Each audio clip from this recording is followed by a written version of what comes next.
PG. Parental guidance is recommended.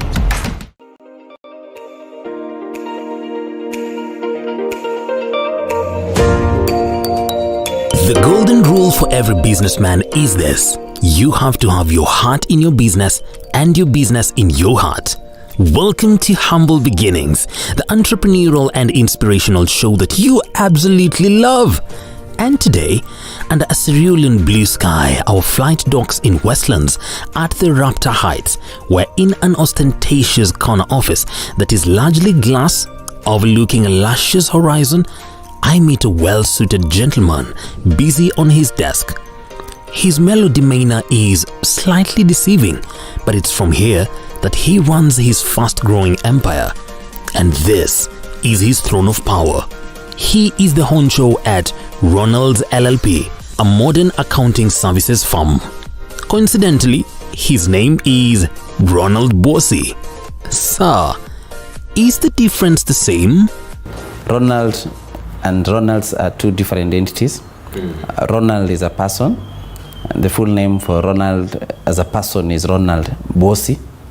And the Ronald's LLP is an entity. So that's the difference. Okay. So they are two different entities. It's just a coincidence that Ronald's LLP has a name that bears one of the partners, Ronald Bwosi. Yeah. Okay. Yes. Ronald Bwosi. Yeah. Okay, and we'll just be coming to the entity that now represents the company and the institution. Yes. But let's talk about Ronald Bwosi, the man. Yeah. All right. So what's your exact role in this space? My role is I'm the group managing partner of Ronald's LLP, East Africa region. And I look after the entities of Kenya, the Kenyan entity that does audit and tax and advisory within the Kenyan as a country. I'm also in charge of the Ugandan entity. We have an entity registered in Uganda, Ronald's Partners Uganda. We also got a license to operate in Rwanda recently, so we've launched operations in Rwanda. We have some business and operations in Rwanda. We have also business in Tanzania, in Ethiopia, in Somaliland. We've been actually working for the government of Somaliland, and also we have business in Zambia. So my primary responsibility is to look at the entities, Ronald's LLP entities within the East African institutions or countries. My job descriptions, maybe I'll want to talk about it, maybe summarize my job description at Ronald's LLP East Africa. It's summarized into three. My primary role is strategy. So I'm the head of strategy in terms of the strategic thinking and also directing the team within the strategic angle. I'm also in charge of leadership, and I'm also in charge of market development, opening up new markets. So that summarizes my job description at Ronald's LLP. And for a man with such a profile and daily heavy roles as he makes business moves across the East African chessboard, I find out, was he born a CEO? I don't believe, there is this leadership saying that you say that leaders are not born, leaders are made. And I subscribe to that school of thought. I was brought up in humble family in Vihiga, where I was born and grew. I went to primary, high school. And then I studied the consultancy in earlier days. After working for a period about 4 years, I was in manufacturing. And then I went to retail businesses and also worked for some advisory companies that I got experience and also the interest actually to lead a team of an accountancy profession, Yeah. Okay. Yes. Okay. Yeah. And connect to Ronald the boy. Yes, yes. Back then, many years back. Yeah. Yeah. Yes. When you remember about your childhood. Yeah. What smells, what sounds, what kind of environment needs that thought? Okay, I really enjoyed my childhood growing up, whereby it was free range. I always say that sometimes I sympathize with my boys because they don't have the privilege of growing up as in a free range environment, whereby you can run from one end to the end of the of the village, and nobody cares. I also really remember growing up with a lot of sports. I loved football growing up. I will always run away instead of going taking care of the kettles, the cows. I will be actually playing football, and I will always get myself in trouble with my parents because they'll be, where are you? I will receive a number of several strokes of the cane from my mom, who was very, very tough, you know, bringing us up because I left the animals, went to play football. I will play football from morning to evening until very late in the evening. So it was a very nice practical life to grow up, especially in the village, you know, in those old days when there were no TVs, you know, there were no PS4s to play. And I always joke with my boys. I tell them that, by the way, for you guys, you believe that when we say we're having quality time with our kids, it's maybe being in Java, being at Two Rivers, being at some of these posh malls and having good time. But growing up in the village those days, having fun with your parents actually was either on the farm or on the grazing field. So I believe that was fun, and really that modeled us somehow to be who we have become now, because work was inculcated in our DNA, you know.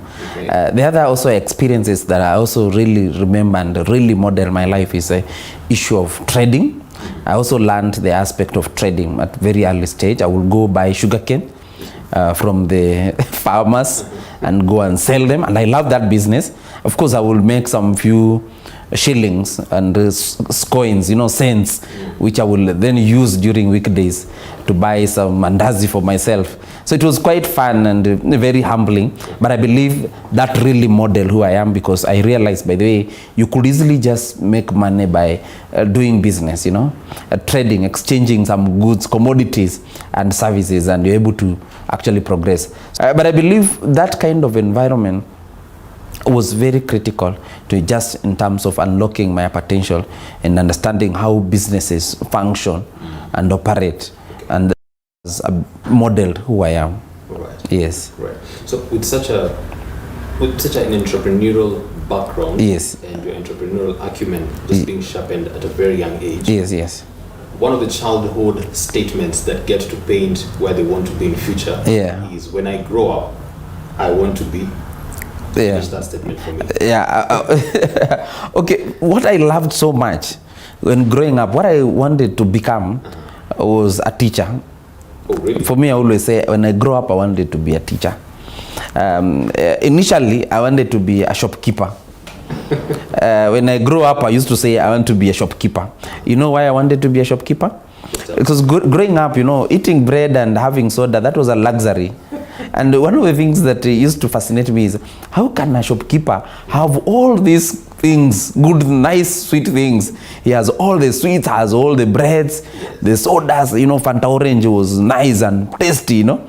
And the shopkeeper is not eating. So I thought the shopkeeper is one of the most privileged person, you know, in the village. And growing up, I used to admire so much the shopkeeper. But of course, the light of maturity soon casts clarity on the fog of our childhood fantasies, and our career paths changed drastically. His thoughts on the relation between education and career? I always say that school gives you a worldview of things, and especially the Kenyan education system. It gives you a worldview of things, so that you can have a perspective on what is available for you to do. But what you do in life is now a personal choice and a decision that you make now when you are mature. It's very difficult to make a decision at that young age. Of course, we've heard of some of the curriculums that model you to who to become. For me, I was mentored to be an accountant. When I grew up, I realized that I'm not your typical accountant who will sit in the office from 8 to 5, doing reconciliations and doing entries into the system. It was actually very boring. That's why I lasted my profession on a very short time, working as an accountant in the industry.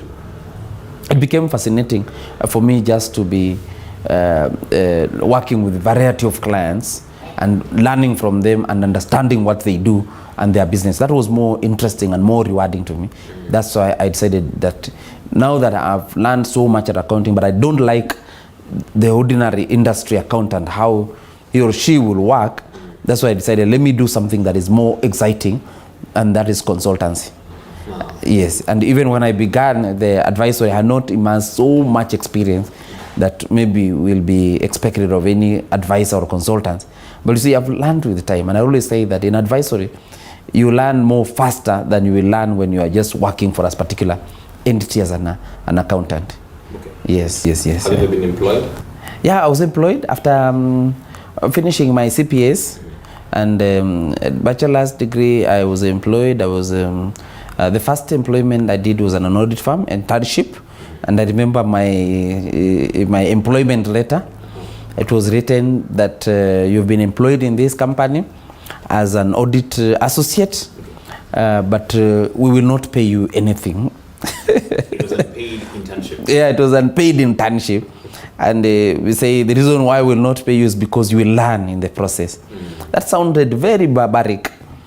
But I remember consulting with my brother and say, you know what, that is the best school for you because you are just paying fees for, your extended learning. Yeah. And I remember that training is actually made me who I am now, the experience and the patience to go through that free paid internship. Okay. Eventually I got a job as an accountant in a manufacturing company in Australia, and I grew very fast to become the finance manager to that institution. Then first job? Yeah, on the second, now after I was employed now officially in a manufacturing, because I had gotten critical experience working with a local accounting firm. Then now from there I went back into audit again because I missed the advisory bit, and I just realized I'm not a typical accountant. And then from there I realized I have now enough experience now to venture into consultancy. In a country where there are thousands of graduates every year with dwindling job opportunities, it is hard to get a job. Recent graduates usually go on a long job hunting spree where tens of CVs are sent. In most cases, one does not even receive an acknowledgement that the application has been received, leave alone a regret. People attend interviews and never get any feedback. In many places, jobs are awarded based on who you know rather than your qualifications. The government has frozen hiring while several respectable businesses have laid off people in the recent past. The dilemma thickens when the government as an employer is notorious for hiring the elderly people as opposed to the young people, with some retired people having their terms extended even beyond their retirement age. Then comes the thorny issue: internships. To pay or not to pay? Who should pay for interns to flourish in private organizations? Should the company pay for the labor, or should the intern pay for the opportunity and experience?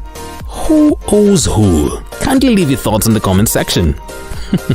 Meanwhile, back to the corner office. Ronald is waiting.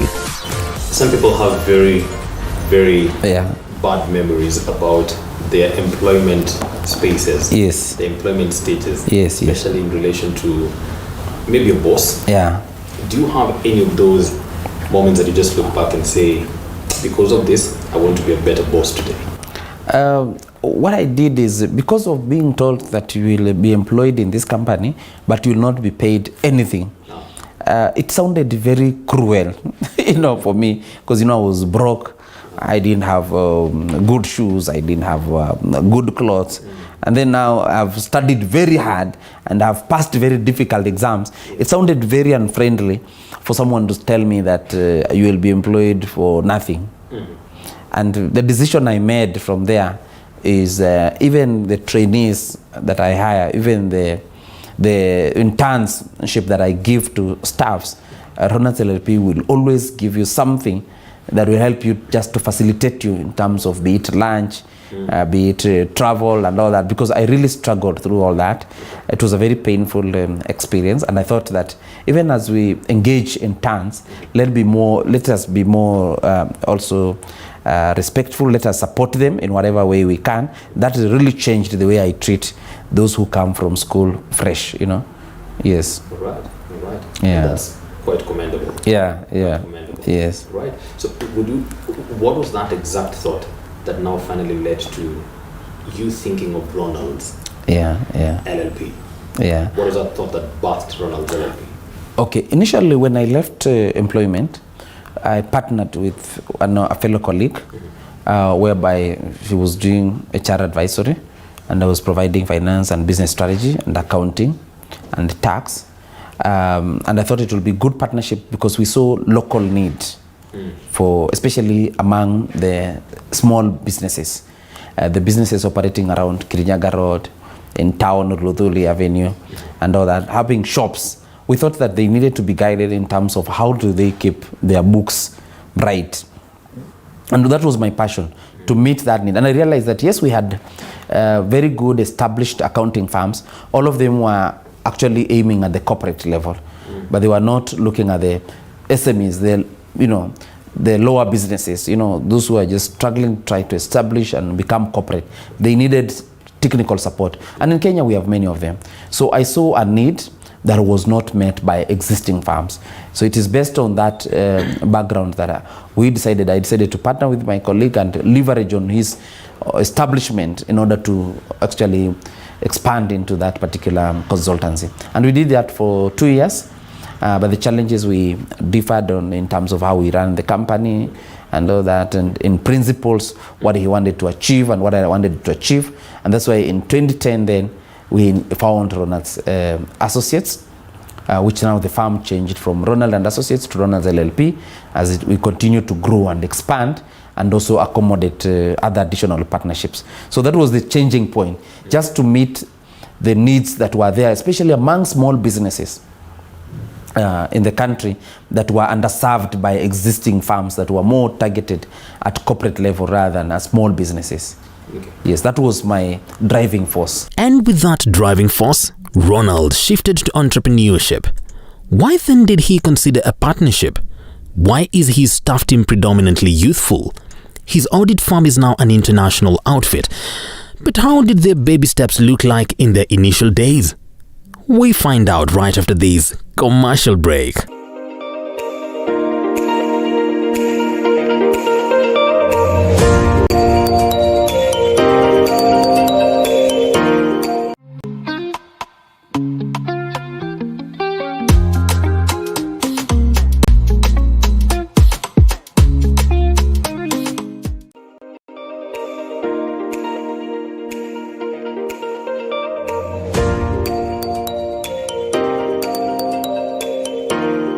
Glad you are tuned in. We continue with the story of Ronald Bwosi, the group managing partner of Ronald's Limited Liability Partnership, a modern accounting firm that uses cutting-edge technology solutions to deliver results.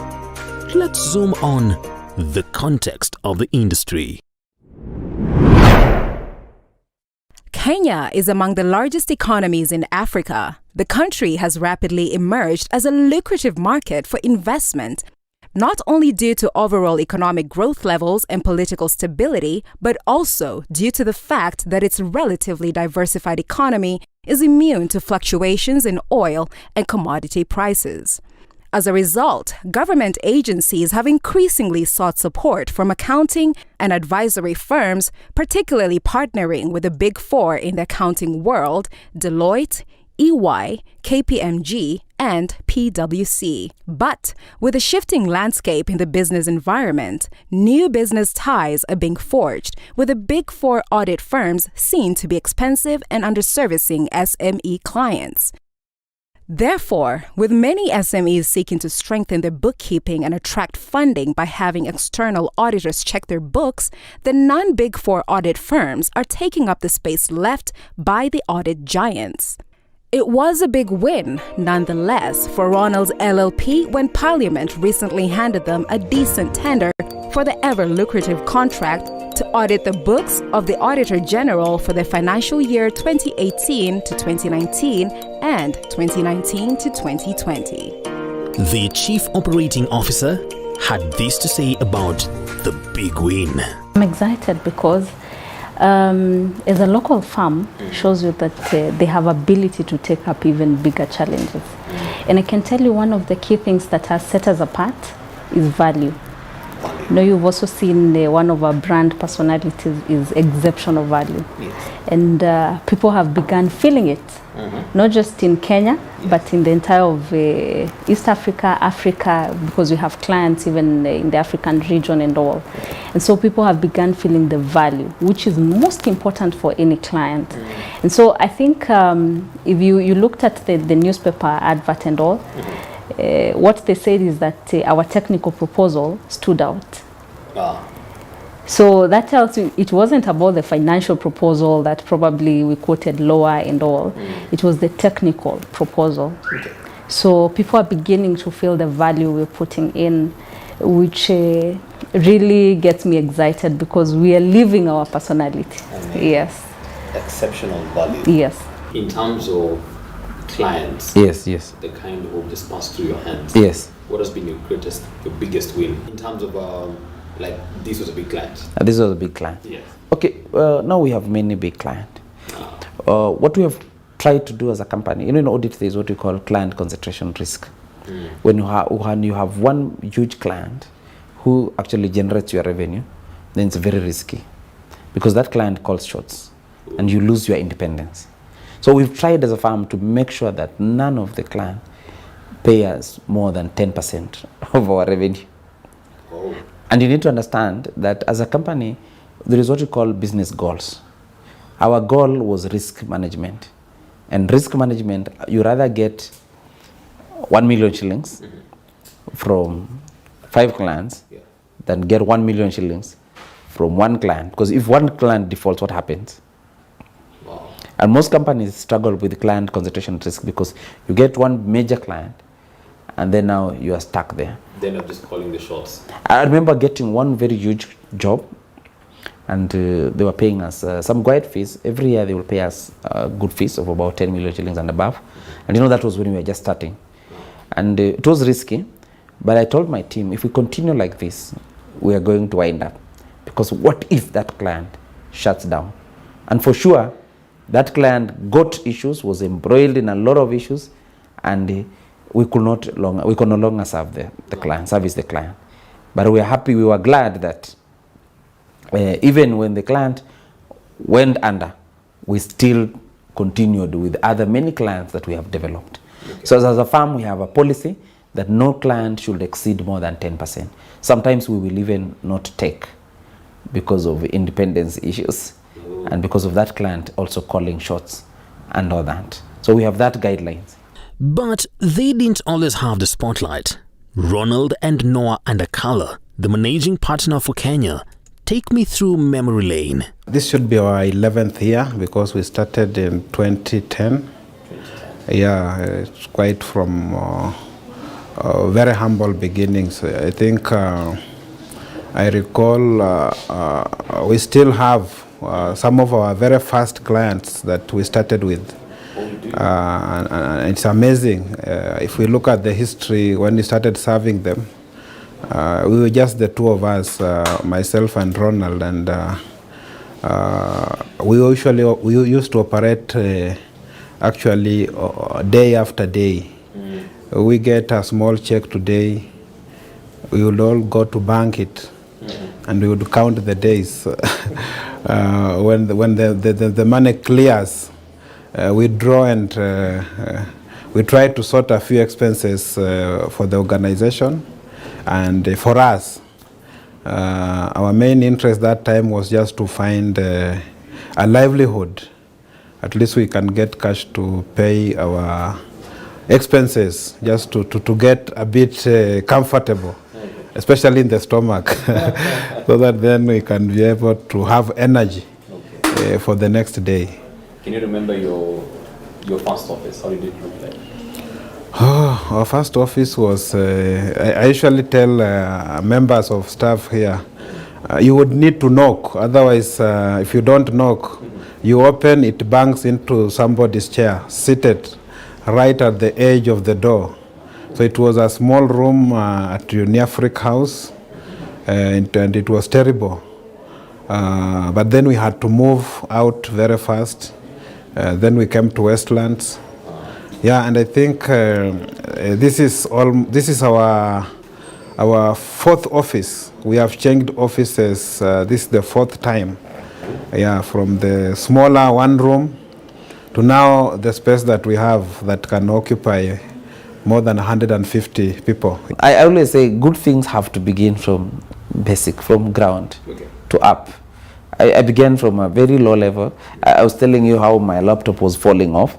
It was sellotapes all over, yeah? You know, and I started from Kirinyaga hawking services in a briefcase, you know. Can I do for you this? Can I do for you this? Asking the guys, you know, and my fees were 2,000, 3,000 shillings. It was just like a small lunch now, you know. Yeah.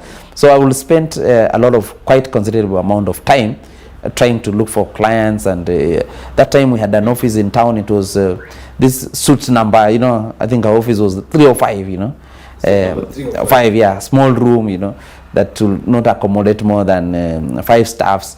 I remember with my colleague, my partner, first partner, we used to exchange the reception area, you know. We used to exchange even the table, the desks, you know, the executive desk. It was only one. So every time somebody is meeting his client, he has to go away, the other one comes in. It was like such a beginning. So, and I'm happy about that. They were not always bosses at Ronald's LLP. Any lessons from their employment days? Employment is a very good thing, and through employment, actually, you get to learn the things that will help you if you want to start your own business. And personally, I've done jobs that when I tell people I've done, they will not believe. I've actually been a messenger myself. I've been a clerk in a store. I've cooked food for people and they have eaten in an office. So my employment journey is quite very long. But what I have done is that I have leveraged from one employment to the next progressively. And to date, I could step in my first employer and have tea with the employer, because I established a very good relations. When I was there, despite of how small or how low the job was, I did that job as if I'm doing it to perfection. So part of the things that I've gained from that is today I can still go to the people I worked for and they can refer me a job, and we can work for that client through those relationships. I've learned things that you cannot learn in school, because I've worked in a law firm, I've worked in a manufacturing company, I've worked in a bakery, I've worked in a retail place. All those things today they form a very rich knowledge of my consulting, because I'm not just sort of like a book person saying I read this and I want to implement in your business. I have lasted that experience. In terms of transition, I know most people ask me that it was risky, but I don't think it was a big risk as such.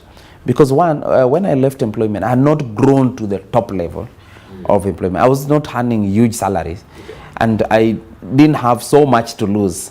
And I say it was the best time for me to transition, because I know sometimes people try to get out of employment to business, but they can't do that because they have grown to very established positions, they have good salaries, yeah, and they cannot just risk leaving that salary. So for me, the risk was a bit minimal because I didn't have something to lose. And as a matter of fact, I was too young. I was like, if it doesn't work, I'll just look for a job. You know what? That's not a very big risk, you know, for me to take. How old were you by then? I was about 24 years, 25 years there. 24? Yes. Wow. Yeah. So it was a bit easier for me just to transition from employment to, because there was I didn't have a family, you know. I didn't have much to lose. I didn't have so much dependence. My bills were small. I could actually even cut my costs at a very low level because I could live in a small cost house, you know. So it was easier. Wow. Not so many young people make such bold moves and dive into entrepreneurship at that age.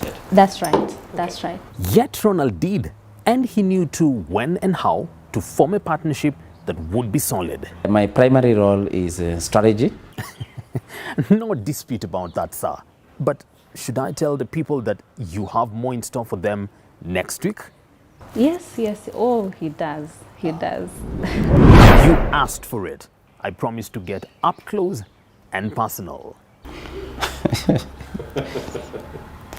Okay. Okay, I will answer any question you ask me. Be here for part 2. Same time, same place, next week. For Humble Beginnings, you can call me. Oh, Captain. My Captain. Captain Kago.